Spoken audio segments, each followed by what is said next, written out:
Hello guys, welcome back to our YouTube channel youth academy. आज हम continue करेंगे अपना एनसीईआरटी का लेक्चर, जो हमारा होगा फिफ्थ लेक्चर वाटर पे। इसमें ये बेसिक रहने वाला है। इसमें हम एनसीईआरटी के कॉन्सेप्ट जानेंगे, एनसीईआरटी टेक्स्ट बुक से, क्लास सेवन्थ की, चैप्टर फिफ्थ। इसमें हम जानेंगे कि वाटर का क्या महत्व है हमारी लाइफ में, और ये कितनी मात्रा में, कितनी क्वांटिटी में पाया जाता है, और जो वाटर साइकिल है वो कैसे बनता है। वाटर साइकिल का हमारे जो मॉनसून या फिर जो हमारे क्लाइमेट है और वेदर है उस पर क्या प्रभाव पड़ता है, तो ये भी देखेंगे। फिर डिस्ट्रीब्यूशन ऑफ वाटर बॉडीज़, जो वाटर बॉडीज़ है उनका, उनको कितने भागों में बांटा गया है या उनका बंटवारा कैसा होता है। ओशनिक सर्कुलेशन, ओशनिक करंट, उसके बाद कुछ क्वेश्चन देखेंगे हम। तो आज का चैप्टर यही रहने वाला है, ज्योग्राफी का seventh lecture, sorry lecture class seventh का ज्योग्राफी का। तो रिव्यू ये था। वाटर को एक क्या कहते हैं, वाइटल सोर्स कहते हैं। तो स्टार्ट करते हैं, हम हो जाएंगे इंट्रोडक्शन पे। Water, when you think of water what image comes to your mind. तो जैसे कि क्लास सेवन्थ की बुक का पार्ट है, तो ये एकदम बेसिक लेवल होने वाला है, जो एनसीईआरटी का एकदम समरी टाइप का है। तो इसमें उतनी वैसी वास्ट इंफॉर्मेशन नहीं होगी। तो ये यहाँ से स्टार्ट करते हैं। आप जब पानी के बारे में सोचते हैं तो वो कौन सा चित्र आपके दिमाग में आता है, कौन सी पिक्चर बनती है। तो ये सब तो ऐसे ही है। यू थिंक द रिवर्स, आप नदियों के बारे में सोचते हैं। Waterfall, pitter patter of rain drops, water in your taps, बारिश की बूंदें। और वाटरफॉल मतलब झरना, और जो टैप्स नदियों और नलों में जो पानी आता है उसका, उसकी इमेजिनेशन हमारे दिमाग में आती है, क्योंकि हमारी डेली लाइफ में इन्हीं चीज़ों को हम देखते हैं। तो after the rain the water collects in a pit but as the sunrise it vanish. तो ये बताया गया है कि जो बारिश होती है उसके बाद जो पानी जमा हो जाता है किसी गड्ढे में, या फिर यहाँ पर पिट का एग्जांपल दिया है, तो उसके बाद आपने देखा होगा कि वो क्या हो जाता है, वहाँ से गायब हो जाता है। वो गायब इसलिए होता है क्योंकि वो जो सूर्य की गर्मी या धरती की गर्मी के कारण वो भाप बन के ऊपर उठ जाता है। सनराइज इट्स वैन, जैसे ही सूरज की रोश सनराइज होता है, मतलब सूरज के प्रभाव के कारण वो क्या हो जाता है, वो बूंदे गायब हो जाते हैं। Let's read about water in this chapter. तो इसमें यही है कि वाटर के बारे में, पानी के बारे में हमारे इस चैप्टर में समझाया गया है। तो उसमें आया सबसे पहले water cycle. The sun heats causes,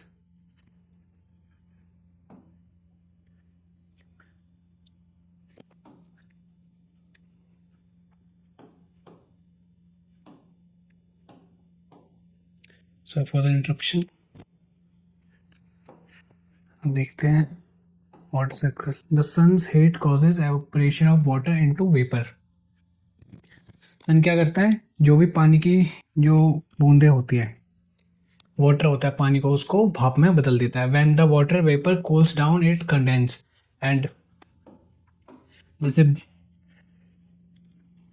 किसी जगह पे पानी की उपस्थिति है तो जो सन है हमारा, वो क्या करता है, सन की ऊष्मा के कारण यही पानी भाप बन के ऊपर उठ जाता है, और ये ऊपर उठने के कारण ठंडा हो जाता है। ठंडे होने के कारण इसमें भारीपन देखने को मिलता है, और भारीपन होने के कारण जब ये भारी हो जाता है, कंडेंस हो जाता है ऊपर पहुंच के, तो ये बादल का रूप ले लेता है। और बादल का रूप लेने के बाद जब ये ढेर सारे बादल एक साथ आ जाते हैं तो ये संभाल नहीं पाते और ये बारिश के रूप में नीचे बरसने लगते हैं।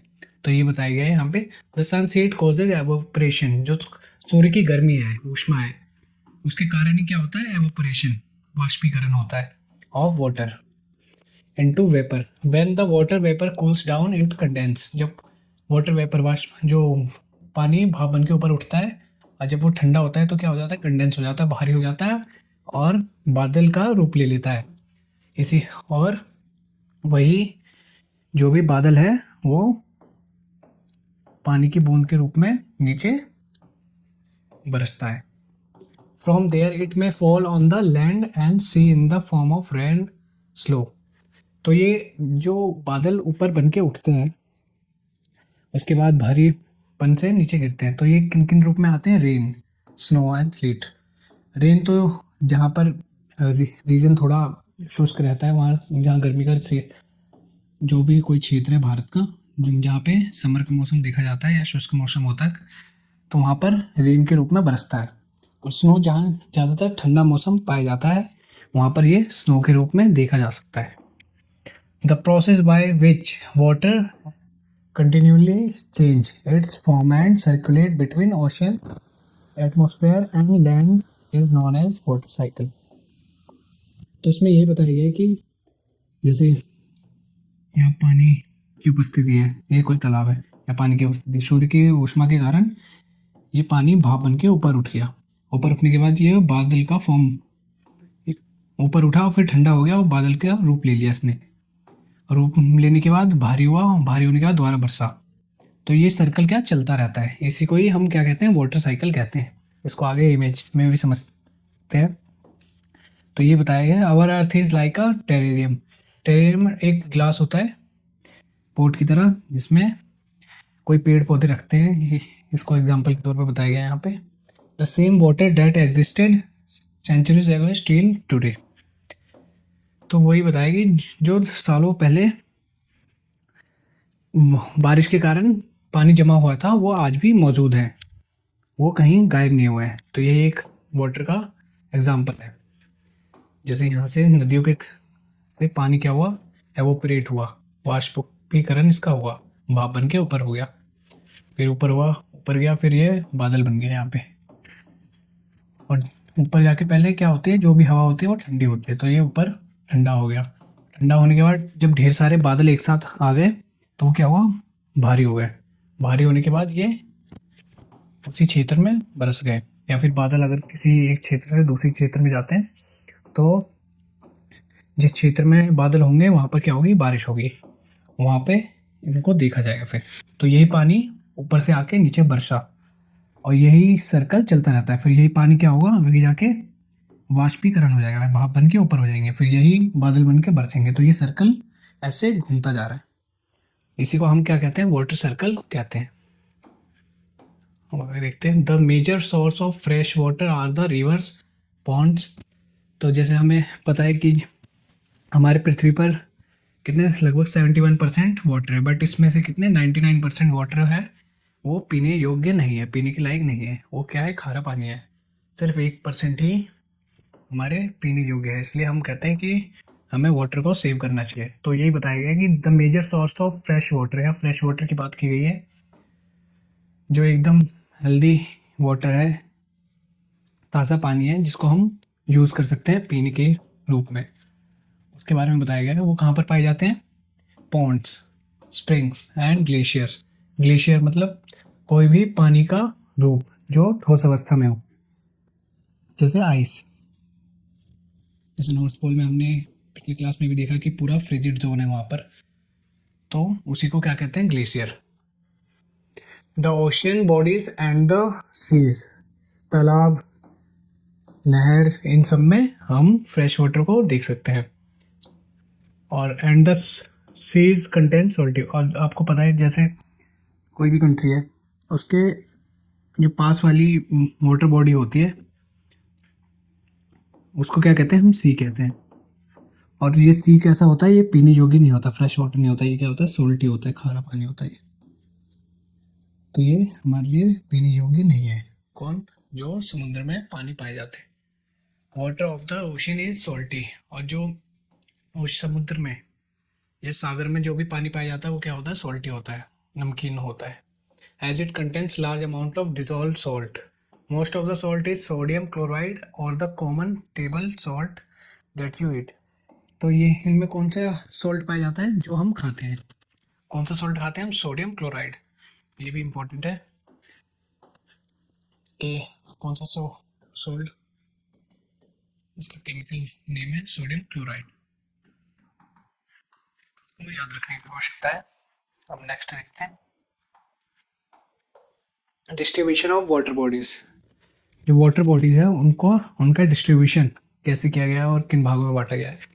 तो water body is absolutely essential for survival. Water body alone can quench our thirst when we are thirsty. तो ये क्या है, वाटर बॉडीज क्या है हमारे लिए बहुत ही एसेंशियल है, बहुत ही आवश्यक है हमारे जीवन के लिए, सर्वाइवल के लिए। तो यही है जो हमारी क्या प्यास बुझा सकते हैं। 3/4 जो भी सन का है, और सॉरी अर्थ का 3/4 of the earth surface is covered by water body. जिसे बताया था 71% हमारा क्या है, वाटर बॉडी से कवर्ड है। If there is more water than land on the earth why do so many countries face. तो इसमें यही क्वेश्चन पूछा गया है, जब इतनी सारी मात्रा में पानी पाया जाता है हमारी पृथ्वी पर, तो मैनी कंट्रीज कई प्रकार की या फिर ढेर सारी कंट्री वो पानी की समस्या को क्यों फेस करते हैं, क्यों झेलते हैं पानी की किल्लत को। हमारे देश में भी कई स्टेट हैं साउथ में यहाँ पर पानी की कमी देखी जाती है, लेकिन जो हमारा अर्थ है वो लगभग 3/4 लगभग 71% वाटर से कवर्ड है। तो इसका एक मुख्य कारण यह है कि जितने भी वाटर पाए जाते हैं हमारे समुद्र में या सागर में, वो क्या होते हैं, सॉल्टी होते हैं, वो खारा पानी होते हैं। उनसे सिर्फ नमक बनाने के, जो सॉल्ट है उसको बनाने के लिए यूज़ करा जा सकता है, पीने योग्य नहीं होते हैं।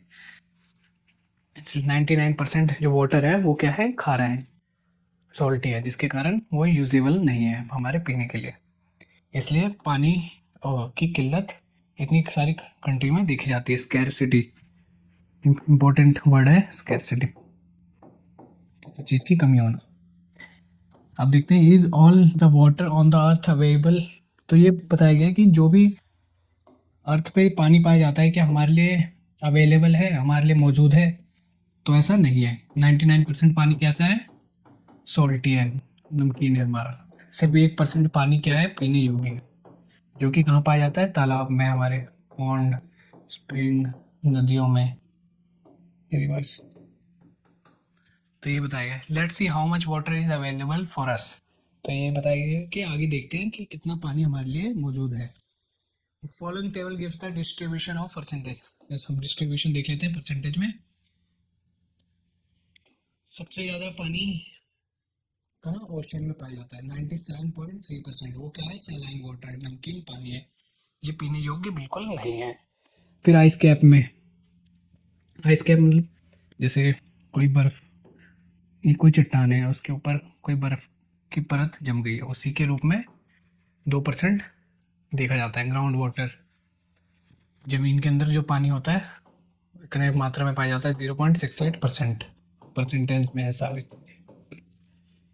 और फ्रेश वाटर कितना है, 0.009%। इतनी कम मात्रा में, जिसके कारण ही हम पानी की किल्लत या वाटर स्कैर्सिटी को देखते हैं। जो फ्रेश वाटर हमारा कितना है, इतना है, सबसे कम है। Inland seas and salt lakes, और नमकीन खारे पानी की जो झीलें हैं या फिर जो समुद्र है, उसमें इतना परसेंट पानी पाया जाता है फ्रेश वाटर के मुकाबले ही, लेकिन ये पीने योग्य नहीं है, सिर्फ वाटर है। इसमें भी कुछ मात्रा में पीने योग्य नहीं है। तो सिर्फ यहाँ से लेके यहाँ तक हमारा क्या है, फ्रेश वाटर है, जिसको हम पीने के लिए उपयोग कर सकते हैं। कहाँ से, आइस केप से। जो आइस केप है हमारा, यहाँ से यहाँ तक, ये हमारा फ्रेश वाटर का पार्ट है। तो ये इंपॉर्टेंट है कि फ्रेश वाटर कहाँ पे पाए जाते हैं, रिवर्स में, एटमॉस्फेयर में, हमारे वातावरण में मौजूद होते हैं, लेक्स, झीलों में। Inland salt and salt lakes, inland seas, fresh water lakes में, और ग्राउंड वाटर में, जो हमारे धरती के नीचे पानी पाया जाता है। तो वहाँ पर क्या, फ्रेश वाटर यहाँ पर देखा जा सकता है। तो यही बताएगा यहाँ पे। और सैलाइन वाटर जो है, जो ओशियन सबसे बड़ा या फिर सबसे अधिक मात्रा कवर करता है, 97.3%। देखते हैं अब ओशियन सर्कुलेशन, समुद्र प्रचलन, समुद्र का प्रचलन। There is something magical about walking bare feet on the sea shore. आपने कभी बीच पर टहले होंगे और नंगे पैर, तो ये बताया गया यहाँ कुछ तो अलग है, या कुछ एकदम फैसिनेटिंग है। वॉकिंग ऑन बेयरफुट, नंगे पैर on the seashore, the wet sand on the beach, cool breeze, the seabird, the smell and the salt in the air.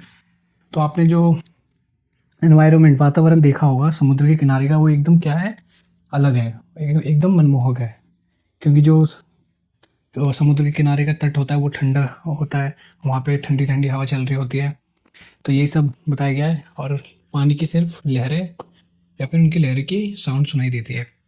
Unlike the काम वाटर ऑफ पॉन्ड्स, जहाँ समुद्र में एकदम हलचल होती है, वहीं एक तालाब में क्या जो पानी होता है वो एकदम शांत होता है।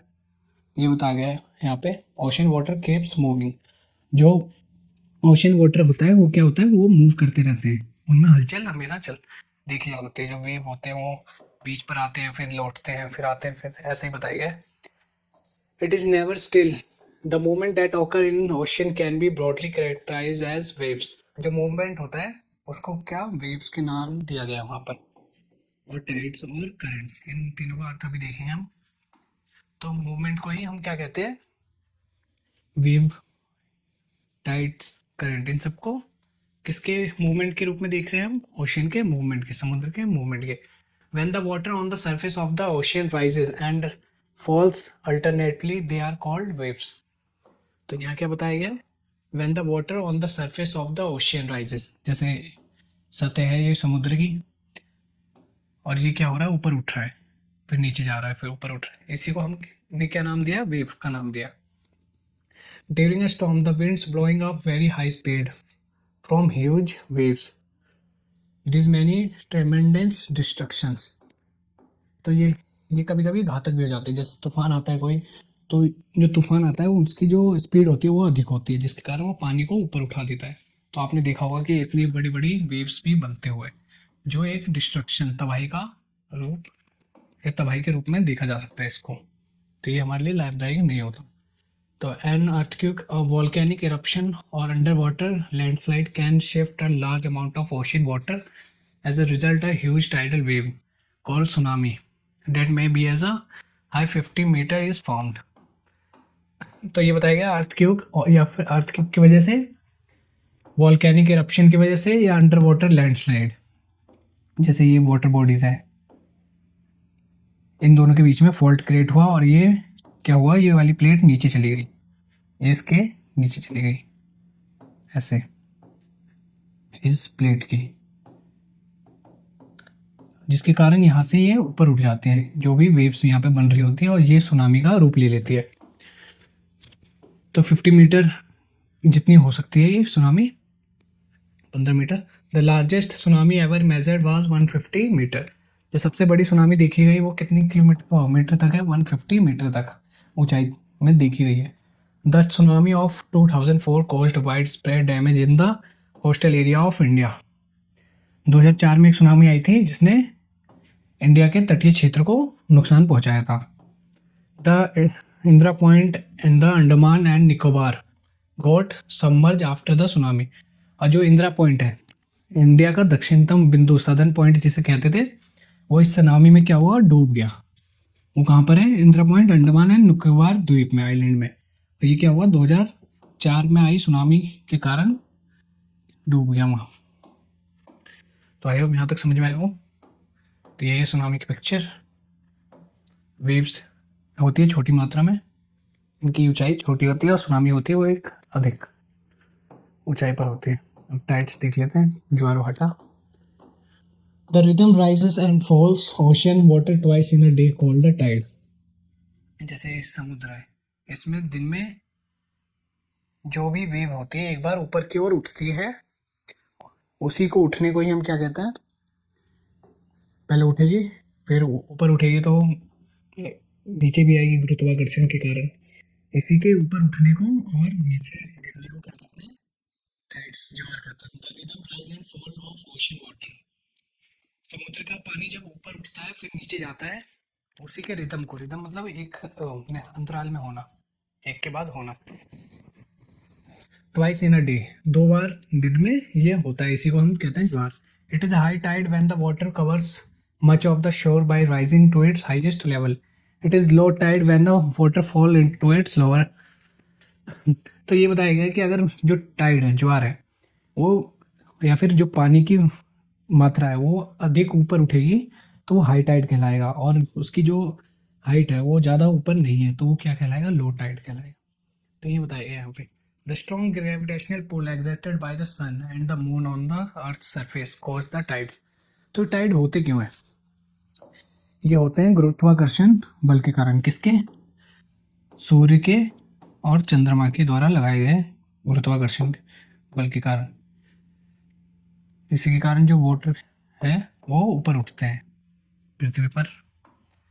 द स्ट्रॉन्ग ग्रेविटेशनल पुल, किसका, कौन सी फोर्स लग रही है? ग्रेविटेशनल, गुरुत्वाकर्षण, एक्सर्टेड बाय, किसके द्वारा? सन के द्वारा और मून के द्वारा, on the earth surface, sir पृथ्वी की सतह पर जो गुरुत्वाकर्षण बल लग रहा है उसके कारण ये टाइड का निर्माण होता है। The water to the moon gets pulled under the influence of gravitational force and causes high tide. तो ये बताया गया, the water to the moon gets pulled under the influence of gravitational force. Gravitational force के कारण ही किसके? चांद के, moon के, हमारे वो ऊंचाई वाला टाइड आता है। आई होप समझ में आया हो कि क्वेश्चन भी बनता है कि किसके कारण, कौन से फोर्स के कारण, या फिर कौन से जो सन या फिर मून के कारण जो हाई टाइड का निर्माण होता है। तो इसमें आंसर क्या होगा हमारा? मून। मून की ग्रेविटेशनल फोर्स के कारण जो हाई टाइड है उसका निर्माण होता है। During the full moon and the new moon days the sun, the moon and the earth are in the same line and the tides are highest. These tides are called spring tide. During the full moon, जब पूरा moon होता है, ये full moon है और ये सन है हमारा, और जब एक साथ होते हैं, एक ही दिशा में होते हैं, same line and tides are highest, और तो उस समय क्या होता है, टाइड एकदम अपने अधिकतम ऊंचाई पर पहुंच जाता है। उसी को हम स्प्रिंग टाइड्स कहते हैं। तो आई होप समझ में आया कि स्प्रिंग टाइड कब बनता है? जब सन, मून और अर्थ एक ही डायरेक्शन में हो, एक ही लाइन में हो, तभी स्प्रिंग टाइड्स का निर्माण होता है, जब टाइड सबसे अपनी अधिकतम ऊंचाई पर होता है। But when the moon is first and last quarter the ocean water gets drawn in diagonally opposite direction by the gravitational pull of sun and the moon resulting low tides. This tides are called neap tide. तो ये बताया गया है कि यहाँ पे नीप Tide का एग्जाम्पल दिया गया है जब डायगनली हो, ये बीच में ना हो, ये कहाँ पर हो? पृथ्वी के नॉर्थ में। और इसमें अगर यहाँ पर रहेगा तो क्या करेंगे, ये यहाँ का जो वाटर है, यहाँ पर पहले मून था हमारा, तो यहाँ का जो वाटर था, इन दोनों का गुरुत्वाकर्षण बल एक साथ लग रहा था, जिसके कारण यहाँ पर टाइड एकदम, जो पानी का बहाव है या फिर जो वेव है वो एकदम ऊंचाई पे उठ रहा था, जैसे इसमें दिखाया गया है। दोनों का ग्रेविटेशनल फोर्स एक साथ लग रहा है, इसके कारण यहाँ पे जो वाटर होगा वो वाटर वेव एकदम अधिक ऊंचाई पे ले जाएगा, जो स्प्रिंग टाइड बनाएगा। लेकिन यहाँ क्या है, सिर्फ सन का ग्रेविटेशनल फोर्स लग रहा है, यहाँ पर कोई मून का ग्रेविटेशनल फोर्स नहीं लग रहा, सिर्फ सन का लग रहा है, जिसके कारण ये जो वेव्स होंगे यहाँ पे वो उतनी ऊंचाई तक नहीं पहुंच पाएंगी। ये तो यहाँ पे नीप टाइड का निर्माण होगा। आई होप समझ में आया यहाँ तक। तो ये यहाँ भी एग्जाम्पल दिया है, यहाँ पर उतना स्प्रिंग टाइड का दोनों में ही होगा, क्योंकि इधर से भी गुरुत्वाकर्षण बल लग रहा है और इधर से भी।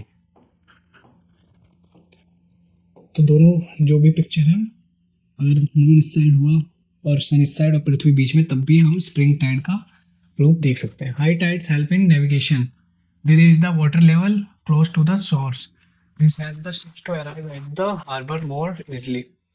तो इसमें ये बताया गया कि जो हाई टाइड है वो क्या करते हैं, पानी के जो हमारे शिप होते हैं, जहाज होते हैं, जो व्यापारिक या वाणिज्य रूप से यूज़ करे जाते हैं व्यापार करने के लिए, एक सामान को एक जगह से दूसरे जगह पे, तो उनकी जो गति है उनको क्या कर देते हैं, तेज कर देते हैं, जिसके कारण वो हमारे जहाज हैं उनके लिए बहुत ही लाभदायक होते हैं, अगर वो सही डायरेक्शन में चले तो उनको जल्दी अपने जो डेस्टिनेशन है उसमें पहुंचने में सहायता करते हैं। The high tides also helps in fishing, many more fish come to the closer. और ये किस में सहायक है? फिशिंग में। ढेर सारे फिशरमैन होते हैं, मछली पकड़ने वाले लोग होते हैं, उनके लिए लाभदायक है क्योंकि एक जगह का पानी दूसरी जगह पे आ जाता है, जिसके कारण ये पानी में रह रहे जीव जंतु हैं वो भी एक स्थान से दूसरे स्थान पर आते हैं और उनको मछली या फिर अलग अलग प्रकार के जो रिसोर्सेस हैं उनके लिए लाभदायक बनाते हैं ये टाइड्स हमारे। तो ये बताया गया है यहाँ पे कि एडवांटेज क्या है।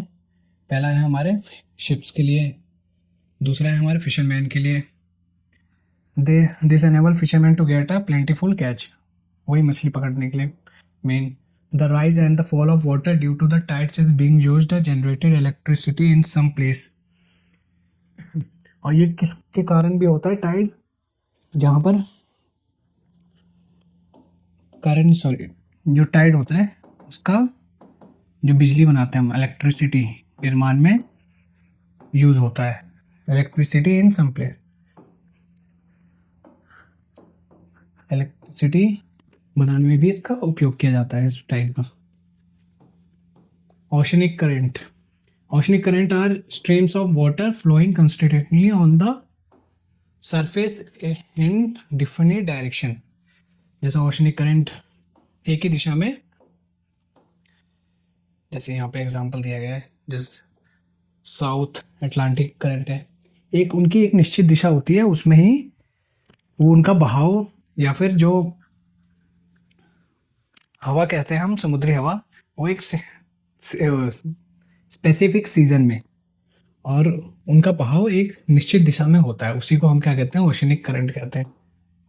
The oceanic current are streams of water, water की क्या होती है स्ट्रीम्स होती हैं, flowing constantly on the oceanic surface in the definite direction, वो फ्लो करती रहती है कहाँ पर ओशनिक के सरफेस में, ये ओशन है हमारा, यहीं पे ये वाटर की स्ट्रीम वो बहती रहेगी डेफिनेट एक निश्चित दिशा में, अगर इस दिशा में जा रही है तो इसी दिशा में जाएगी, जैसे हमने नीचे दिखाया।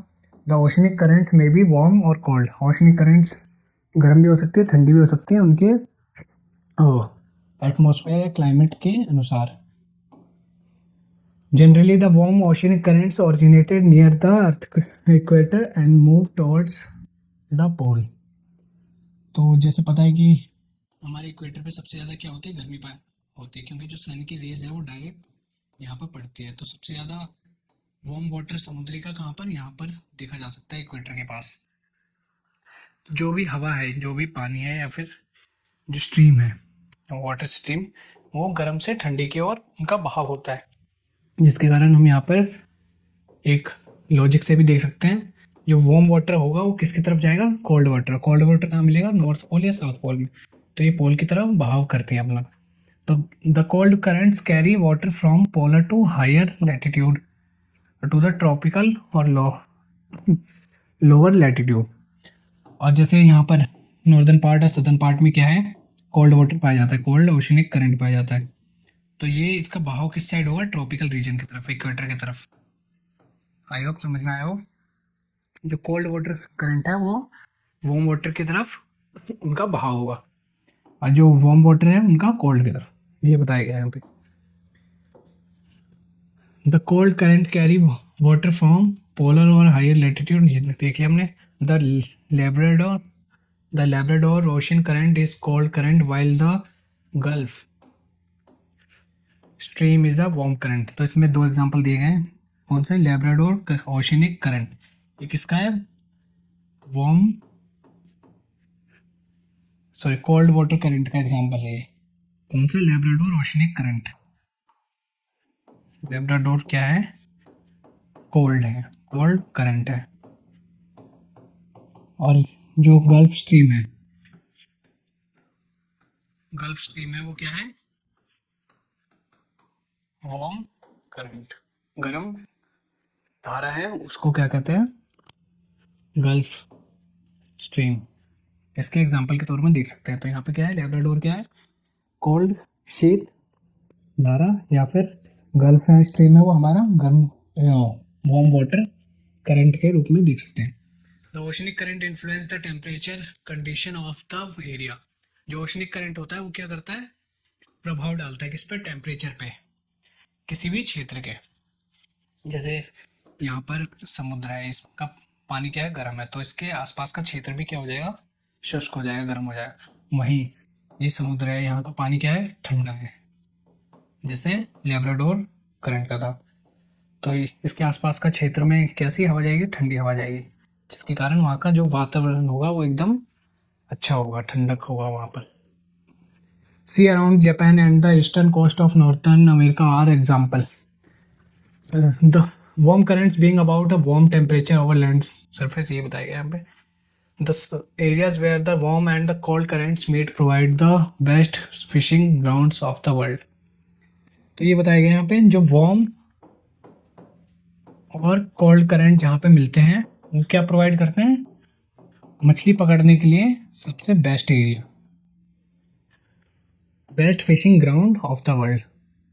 जैसे कि सीज अराउंड जापान, जापान के आसपास का सागर, eastern coast of northern America, northern America का ईस्टर्न कोस्ट आर द, इस एग्जाम्पल के तौर पे देखा जा सकता है जहाँ वार्म और कोल्ड करंट साथ में पाए जाते हैं। The areas where a warm and cold currents meet also experience foggy weather making it, वहाँ पर कैसा, जैसे आपने देखा होगा कि गर्म पानी में कोई ठंडा पानी एकदम से डाल दे तो वो एकदम धुआं सा उड़ जाता है, तो वैसे ही यहाँ भी जहाँ भी वार्म एंड कोल्ड करंट आपस में मिलेंगे तो वहाँ कैसा, फॉगी, धुंध का मौसम वहाँ पर, या फिर एटमोसफेयर, धुंध के फॉगी एटमोसफेयर का क्या होगा वहाँ पे, निर्माण होगा, धुंध के वातावरण का, जैसे कोहरे टाइप का होता है ना। तो ये क्या होता है, नेविगेशन, तो किसी चीज को भी ढूंढने के लिए, नेविगेट करने के लिए वहां पर क्या होगा, कठिन होगा। यही बताया गया यहाँ पे। ये हमारा ओशनिक करंट, ये एक दिशा में बह रही है, इसको हम बाद में गहराई से समझेंगे।